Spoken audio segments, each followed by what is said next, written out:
15వ తారీఖు ఆదివారం 16వ తారీఖు ఈ ఆలయం కట్టి 20 సంవత్సరాలు పూర్తవుతుంది. ఫిబ్రవరి 16వ తారీఖు స్వామివారి వార్షికోత్సవం అంటే మనం స్వామివారిని ఊర్లో ప్రతిష్ఠ చేసుకుని 20 సంవత్సరాలు పూర్తయింది అనమాట. ఏ రోజైతే మనం స్వామివారిని పిలిచి ఊర్లో కూర్చోబెట్టామో ఆ రోజు మనం ప్రతి సంవత్సరం వార్షికోత్సవం అనేటువంటి పేరుతోటి పిలుస్తూ ఉంటాం. ఆ రోజున స్వామివారికి ప్రతి సంవత్సరం కూడా ఏ మూర్తికైనా ఏ ఆలయంలోనైనా ఏ గుళ్ళో అయినా సరే సంవత్సరానికి ఒకసారి విగ్రహంలో ఉన్నటువంటి కళలన్నీ కూడా తగ్గుతూ ఉంటాయి.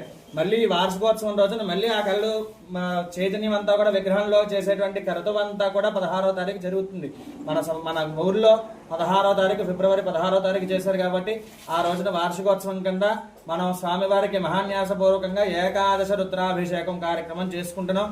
కాబట్టి మీకు ఓపుకున్నందులో మీరందరూ కూడా భక్తులందరూ కూడా ఫిబ్రవరి 16వ తారీఖు సోమవారం ఆ రోజు స్వామివారి వార్షికోత్సవంలో పాల్గొనవచ్చు.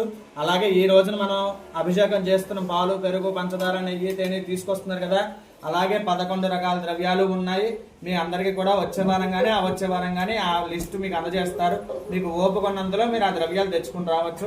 కాబట్టి ఫిబ్రవరి 16వ తారీఖు ఈ యొక్క పేరు అందరూ గుర్తుపెట్టుకోండి. డేట్ ని మహాశివరాత్రి తర్వాత రోజే, మహాశివరాత్రి ఆదివారం 15వ తారీఖు 16వ తారీఖు సోమవారం స్వామివారి వార్షికోత్సవం.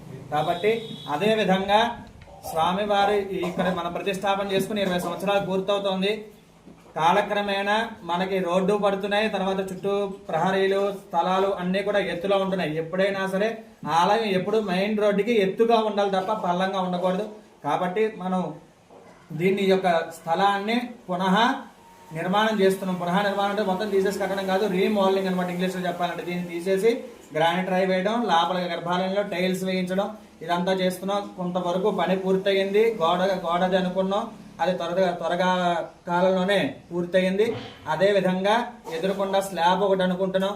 అలాగే స్వామివారికి ఇక్కడ ఈ మీరు నుంచున్నటువంటి మండపం అంతా కూడా తీసేసి గ్రానైట్ వేయడం, గర్భాలయంలో ఈ టైల్స్ అన్ని తీసేసి మళ్ళీ కొత్తగా టైల్స్ వేయడం. స్వామివారికి కొత్త ఇంట్లో ఎలా అయితే ఉంటామో, మనం కొత్త ఇంట్లో కట్టుకునేటప్పుడు ఏ రకంగా అయితే ఉంటామో అంత సుందరంగా కడదామని సంకల్పం చేశారు.